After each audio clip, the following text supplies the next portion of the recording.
Have you ever heard of these statements?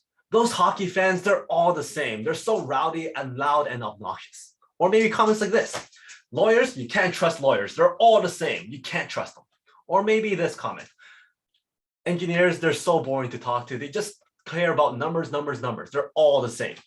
Well, that is our next topic on Unlocking the Mind. My name is Fong. I'm an entrepreneur, business strategist, real estate investor, speaker, and also a best-selling author. And every single day, I help others unlock the potentials and guide them to succeed. Today on Unlock the Mind, we talk about another cognitive bias. And the reason why I have this show is so that we can better understand how our minds work, build stronger relationships, make better decisions, and of course, avoid certain cognitive traps. So for today's cognitive bias, we're going to be talking about out-group homogeneity bias. So what exactly is that? That is the perception of out-group members as mere similar to one another rather than those in our in-group members. What exactly does that mean? Well, we tend to like to generalize people that are outside of our group. We like to think that our own group is very complex and diverse. A question was asked to a whole bunch of CEOs and members and management, and they were asked, so what are some characteristics that you would define your group of CEOs and managers? Well, they would say, well, we're very, very diverse. We come from different backgrounds. We come from different age groups. We come from different skill sets. We are all really wanting to grow and improve. We have so much complexity. We're just so different. It's hard for me to say what kind of characteristics summarizes us all. And then they were asked, well, what do you think about your sales team? And what do you think about your document control team? And then the managers would go, well, they're all kind of the same. They're kind of the same age group. There's all kind of the same background. They're all just kind of the same. And it's just very simple.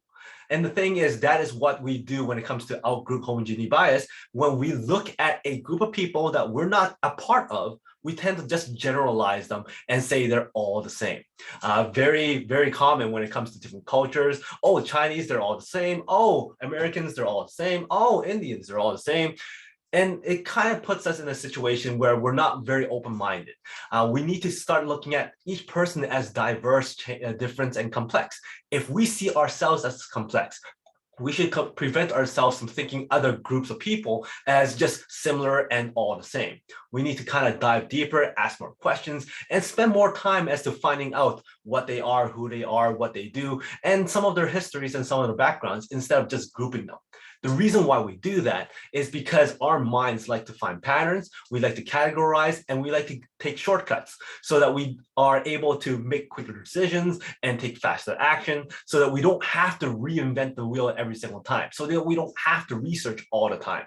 But that's something we have to try and stay away from when it comes to either hiring or opening up into opportunities to people and networking. We need to open ourselves up so that we're not having that out-group bias against other people. This is very, very common when it comes to teams and when it comes to hiring people and also creating opportunities for people, where we just kind of summarize a group of people as they're not fit for that. But we don't actually go and check. We don't actually go and do the research. We don't actually go and ask the questions. So we have to kind of take a step back and not fall prey to the out-group homogeneity bias. So that is the out-group homogeneity bias. Beware of the words, oh, they're all the same. Don't ever say that. Try and refrain from saying that. Try and find the complexity. If you are, in fact, a complex person, then of course other people are too. Hopefully you enjoyed this episode on Unlocking the Mind. And if you did, please go back and watch some of my other episodes on Unlocking the Mind. And of course, we have a lot of other shows, the Peak Potential Success Show, the Make More Mind Bites, and the Master Mind Bites that's up every single week.